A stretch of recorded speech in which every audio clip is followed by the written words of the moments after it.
you know, I don't know if you know who this is. Liechtenstein is a big banking empire. And kind of they funded a lot of Adolf Hitler's work. And the crown prince is their king. So this is a man that I've met with and known for a number of years. I think this is dated 1994. And Hans Adam von Liechtenstein, the first time I called, I was asked to call the castle. His butler or someone picked up, and then he was immediately put on, and we talked, and he says, well, I don't want to talk on the phone too much, but we should meet. And these letters, you can go to the next one also.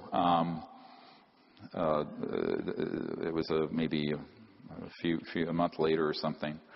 Was from the castle, Vaduz, and this is the actual letters. He basically said to me, you know, let's get together. And I think he was wanting me to come to Europe, and I said, well, I'm too busy. I'm working as a doctor. And then it ended up, and although it's not reflected in this letter, he came to New York and stayed at the Four Seasons Hotel there in Central Park. And so he invited me over, and I had a meeting with him. But he says, from what I know of your assessment is correct about the group, this cabal, which is controlling the issue we discussed, UFO. I suspect they have very good reasons not to inform the public, and therefore I am highly skeptical about your chances of success. But he still wanted to meet. So I said, okay, let's meet. So this is where it's going to get into some shock and awe. I'm going 94 in July. I go up and meet with him at the Pierre Hotel, Four Seasons. And the reason he didn't think it could succeed is that he told me the ETs wouldn't allow it. They wouldn't allow disclosure to happen. I said, excuse me, we're making contact, and it's clear that, you know. He said, well, let me tell you what happened.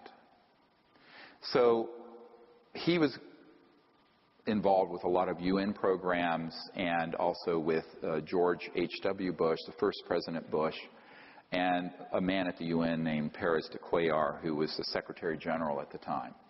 I had done briefings with the predecessor, with the one after Boutros Boutros-Ghali.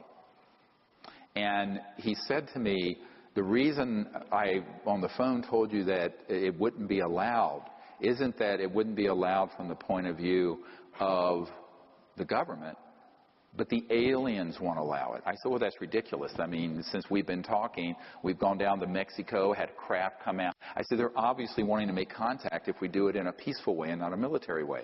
He says, well, this was attempted before you started your organization. I said, what are you talking about?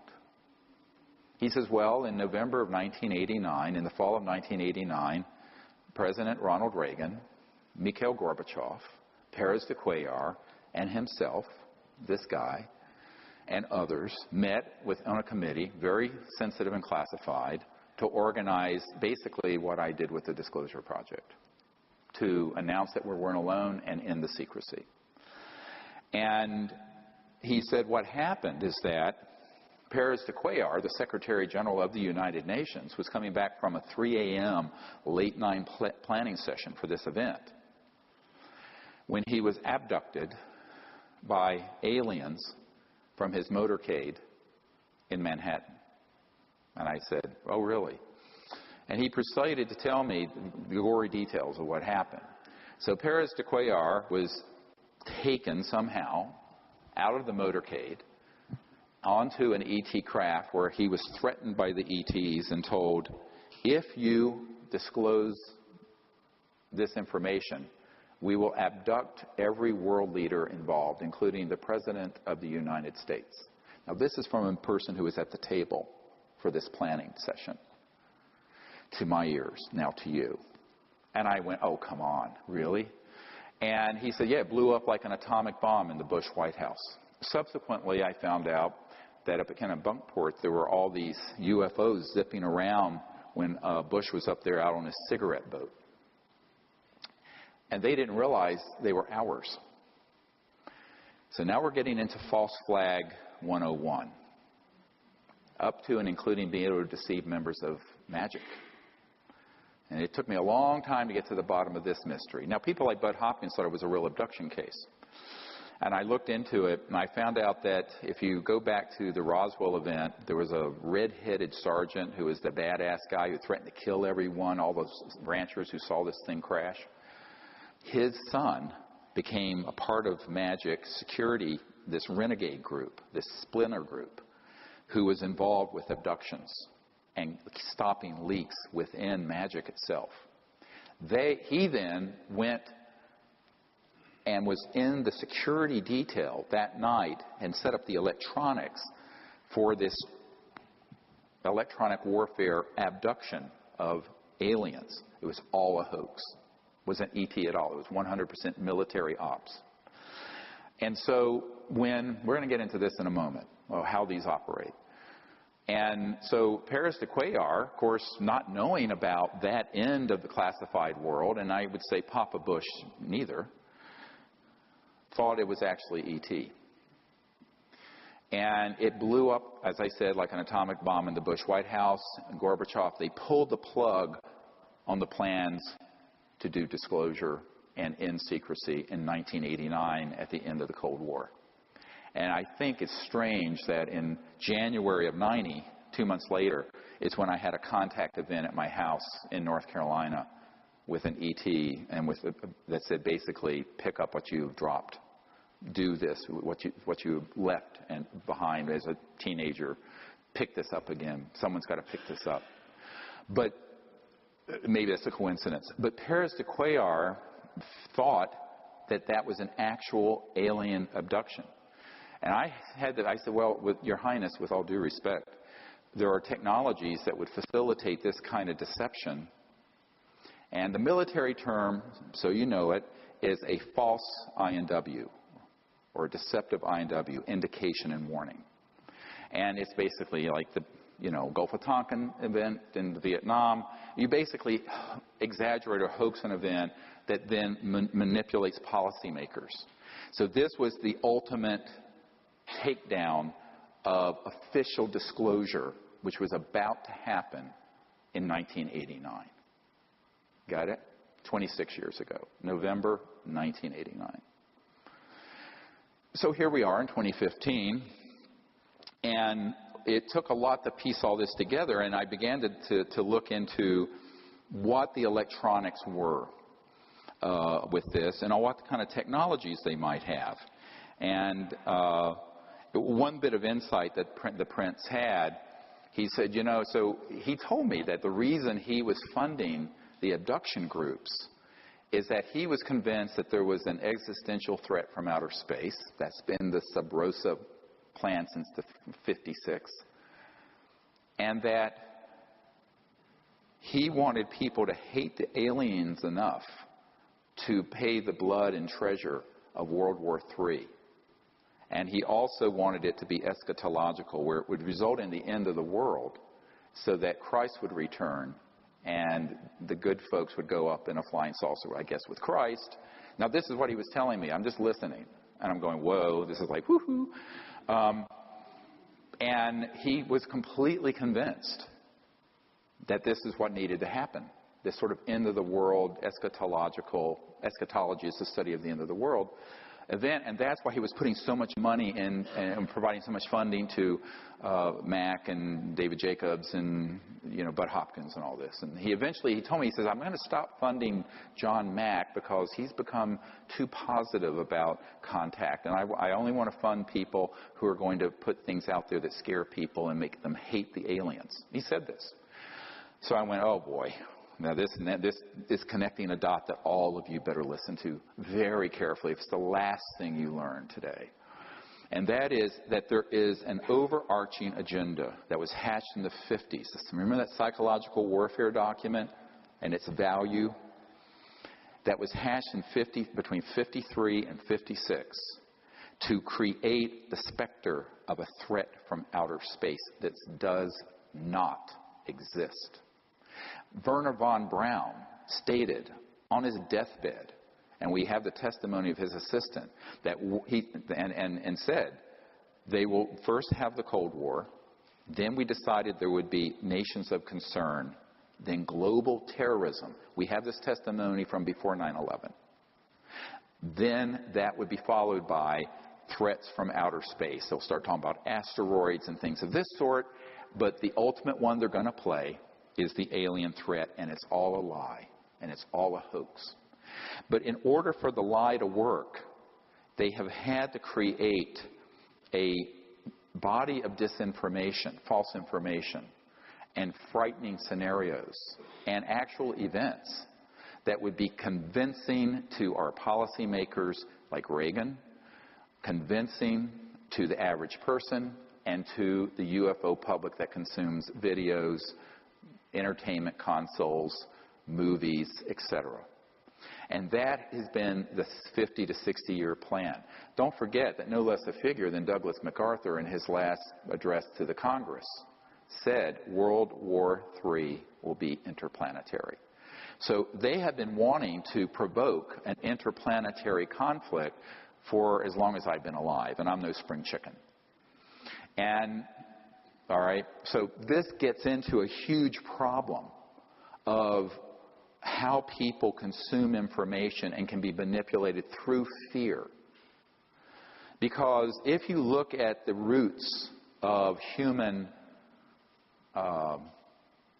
warfare, the early days, and even today, it's people abducting people, a tribe's women, raping them, abusing them sexually, etc., and so on.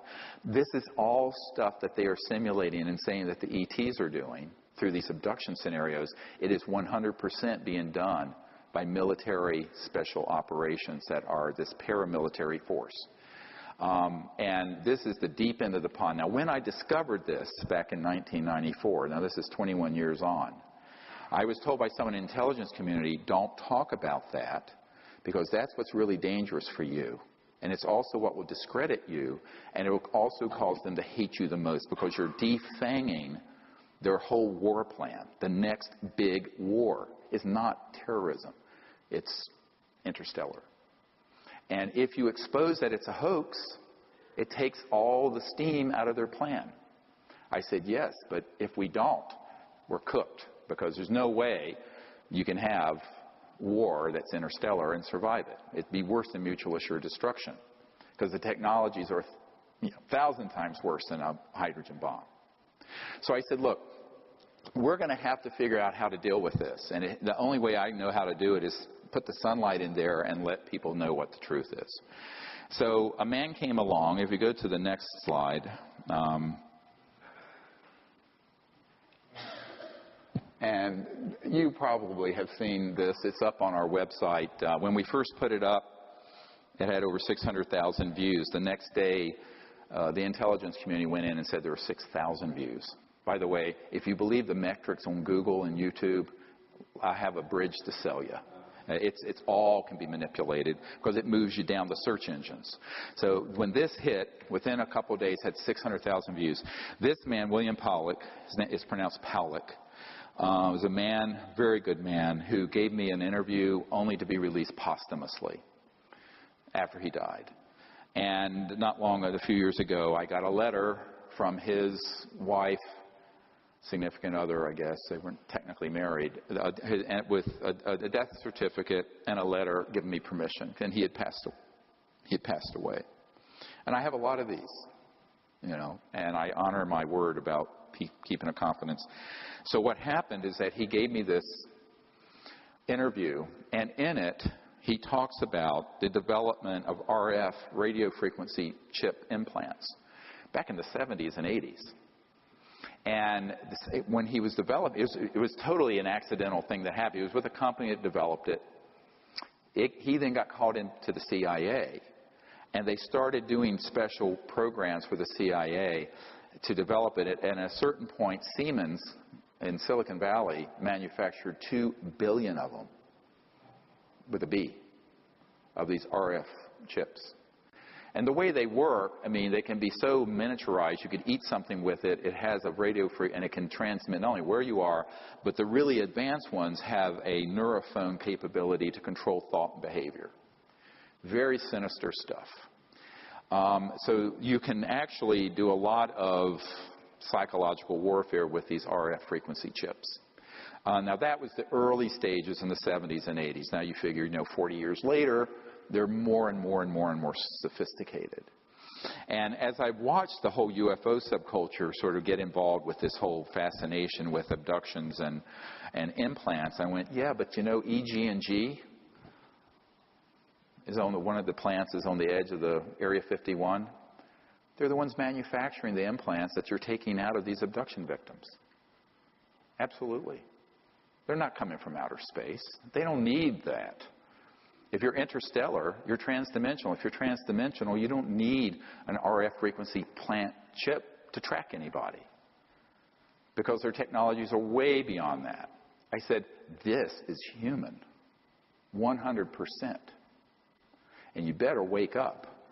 And so Powlett gave us this interview, and it was one of a dozen data points that I began to accumulate. And then, not many years ago, I get a document, the next one, which is chilling. Has never been shown. It's from the Strategic Studies Institute, think tank, and it's dated 1995. And it was talking about all kinds of global security strategies. And, you can look at it yourself. Cult-programmed graduates, blah, blah, blah, who will be expected to participate in contrived UFO abduction scenarios. Listen carefully. Oh, we need the next one up. Strategic Studies Institute. Is it? I can't see the screen. Is it up? All right. So I loathe reading to people but this I will. And number 2, create a global UFO cult, which will involve, this is what needs to be done in order to actuate this false flag operation, that will involve the abduction of citizens so as to foster an illusion that this Earth is facing an extraterrestrial invasion. UFO abductees of preference will have an experience in computer technologies, since that expertise will be required in future technocratic RMA scenarios. Use of experimental drugs, holographic projection capabilities, directed energy technologies, I'll get into that in a moment, induced auditory input. These are the neurophones I mentioned that Werner von Braun said the most dangerous thing is the neurophone non-local things that can be done to make people think they're having an experience when they're not. Input experimental aircraft, well, that's just a euphemism for man-made UFOs, and special effects costuming and stagecraft, among other things, will be used to persuade the abductees of the reality of their circumstances. Official denials regarding these events will employ reverse psychology to ensure that all such denials are taken as official confirmation of an imminent and or ongoing extraterrestrial invasion. This is the next page. UFO abductees will be persuaded to worship their anticipated ET conquerors in cult-enforced religious fashion. UFO cult networks will be controlled by U.S. intelligence to limit infiltration and ensure that dissidents do not disrupt UFO long-term agendas. Uncontrollable dissidents will be assassinated, preferably by directed energy means.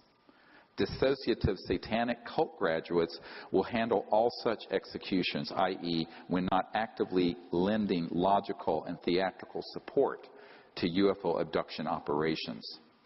Number 3, directed energy surveillance and weapons technology of all types and caps will be used for purposes of spreading fear and confusion in the population at large under deniable circumstances, for eliminating persons deemed adversarial to U.S. national security interests, and for spotting, assessing, and manipulating potential recruits to the RMA cause.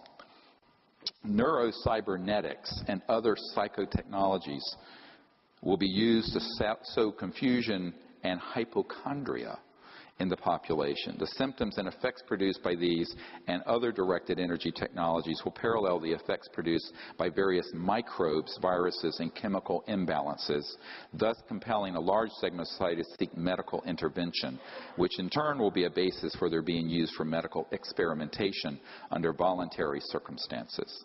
Psychiatrists and psychologists will play an important role in these experiments, particularly where denying the efficacy of cybernetics, psychotechnologies is concerned. Citizens who complain of hearing voices will be used as a basis for generously government-funded schizophrenic-related brain research, on and on and on. It goes on. Now, if you're not falling out of your chair yet, what I want to tell you is that all of that has come to pass and came to pass between the 1950s and the 1970s. A man that I worked with before his death had developed an electronic system in 1956 or 54, that would enable someone electronically to remote view anywhere. And could also affect, some of these have been called radionic psychotronic weapon systems. And they were developed decades ago. Now, how hard is it to deploy them? Not hard. They're not used every day. They're used enough to create a groundswell of conviction that there's an alien threat. So you take that capability, combine it with man-made UFOs, combine it with disinformation in general about the subject, and also certain chemicals, and you can launch an entire contagion of fear that's based on completely man-made false events. So this is the false flag event I wanted to warn you about. And people say, when is that going to happen? I said, it's happened already. It's already happened. The media, the film industry, any UFO conference you go to is going to be filled unwittingly, usually, not always unwittingly, but usually with information that is this kind of disinformation designed to create an us versus them dynamic of an alien threat. And the reason for it is that that is the only way to grow the military-industrial complex. You know, Leon Panetta, the CIA director and then Secretary of Defense, but when he was CIA director, said, you know, we're spending $110 billion a year chasing down 70 al-Qaeda members in Afghanistan. Ridiculous. And in order to sustain the level of expenditures and grow the military-industrial intelligence laboratory financial complex, you got to have another enemy. And as terrible as the terrorism threat is, and it's real, it's nothing compared to what they could do, like in the movie Independence Day, where they stage an attack using man-made anti-gravs that look very ET, with this kind of technology, that there's a threat or an attack on Earth. So, heads up, Wernher von Braun, on his deathbed, warned that this would happen and it would be hoaxed. We've had so many people. I have met with one man, I can't get him to come forward, and then another, and then another, and then another, who spoke of, in the early days, they used, I know this sounds terrible, but he was a little guy, and he was so short, and they basically did like you would in a movie, suit and head and mat to make him look like an alien. And there would be military choppers nearby, but he would be on one of these flying discs, man-made, and go in and with a chemical canister and some electronics, abduct people. And he says, oh yeah, I was on an abduction squad. It was way back, I think in the 60s. They've gotten better, and I say better, and they've become more efficient because over the decades they've developed little creatures that look like an ET. They may look gray or like a reptile or this, and they kind of walk like this. They have this robotic, weird walk, and if you look at I saw the video that Stan Romanek had of the one that came into his house, that basically a film company bought up in Black Shell. Nobody has seen this. I was at his home. And the one that came into his house was exactly one of these so-called gray-like creatures. And the way it moved was this very robotic. It was so obvious that it was a biomachine. And if you go into the brain, it is physical.